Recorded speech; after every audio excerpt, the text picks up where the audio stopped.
Hello everyone, it's me again, Rubia31 Vlogs, and welcome to my YouTube channel. Shout out sa inyo guys, another day, another vlog. Sa ating mga kapwa kasari dyan, pwede nyong i-check yung mga groceries sa inyo na malapit para matignan kung meron din kayong mga ganitong items at makabili rin kayo ng mga free. Diba? Kasi yung ibang grocery walang ganito. Doon lang sa aking pinagbibilhan na grocery yung merong ganito. Ayan, ang ganda, 'di ba? So ayan, meron na naman tayong free items na naipon. Yan, kararating lang natin galing ng grocery. Meron nga ako ditong mga napamiling jelly juice, bali 8 na box niyan. Mas mahal nga lang dun guys, 82 ang isang box. Pero meron pa naman tayo tutubuin yan. Paubos na kasi yung aking mga stock ng jelly juice, kaya agad-agad akong naghanap kung saang grocery ang meron. Tapos dalawang sesto na orange, and isang bundle ng tubig maliit. Ayan, syempre, sumakay ako ng padjak kasing mabigat nga naman. Assorted yung aking nabiling jelly juice, wala kasing lychee flavor, kaya ayan na lang yung aking binili.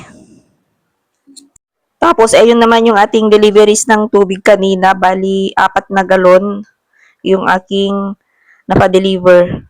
Malakas ang tubig ngayon. Pati na rin itong mga inumin, guys. Malakas ngayon kasi mainit ang panahon. And then, ito naman yung ating napamili doon sa De Colores Grocery. Meron tayong medium na diaper. Pang 10 pesos na yan. Tapos, ito nga yung ating mga fast-moving na Milo. Queen. Ayan, bali, dalawang pahaba. 10 pesos pa din yung aking bentahan nito, guys. Meron tayong dalawang kombi. Ayan, dalawang kombi. Then, itong ating mga sigarilyo, 3 Chester, isang Mighty, pandagdag lang. Tapos, meron akong biniling plastic na labo and pang-repack ng mantika. Sa palengke ko binili ito, guys. Ayan yung ito yung ating pang-repack ng mantika, 1/2 na ang pangalan ng plastic ay patok. Ayan. May pang 5 pesos pa din tayong mantika. Pati nga pala itong plastic labo, mahal na 15 pesos na ang isang balot. Lahat na lang nagmamahal. Ayan, puro taas na lang yung ating mga bilihin ngayon. Ayan, dalawa lang ang aking binili. Ito yung pangbalot sa mga itlog. Ayan, meron tayong kombi, dalawang balot, pang 8 pesos. Meron din pang na pineapple. And tama rin na maliit. Pang 10 pesos na yan, guys. Tapos itong Nesty na lemon cucumber. Ayan, hindi ko pa natignan yung aking resibo kung magkano yan. Ayun, ito-text ko na lang dyan. Yung ating mga tang and Nesty na powder juice. Ito nga yung aking nabili na Palmolive. 2 dosena ito, guys. Tapos may kasama na siyang container. Ayan. Ito yung magandang lunchbox. Ayan. Diba ang ganda? Ito yung nagpapasaya sa atin bilang tindera pag may mga ganitong free items. So, bali, 3 yung aking binili. Ayan. Sa 2 dosenang Palmolive, meron ka ng 50 pesos na tubo. Tapos, meron ka pang free na lunchbox. Ayan. Free container. 2 dozen shampoo sachet. Ayan, may free kang container na maliit. Hindi naman siya sobrang maliit. Tama lang. Lagayan ng baunan or pwedeng paglagyan ng ulam ilalagay sa rep. O, diba? Ayan, yung aking binili doon. Mabenta naman itong Palmolive na ganito. Kaya, ayan, dinamihan ko na. Bali, ano na to? 2, 4, 6 dozen yung ating Palmolive.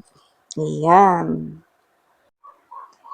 Sa ating mga kapwa kasari dyan, pwede nyong i-check yung mga groceries sa inyo na malapit para matignan kung meron din kayong mga ganitong items at makabili rin kayo ng may mga free.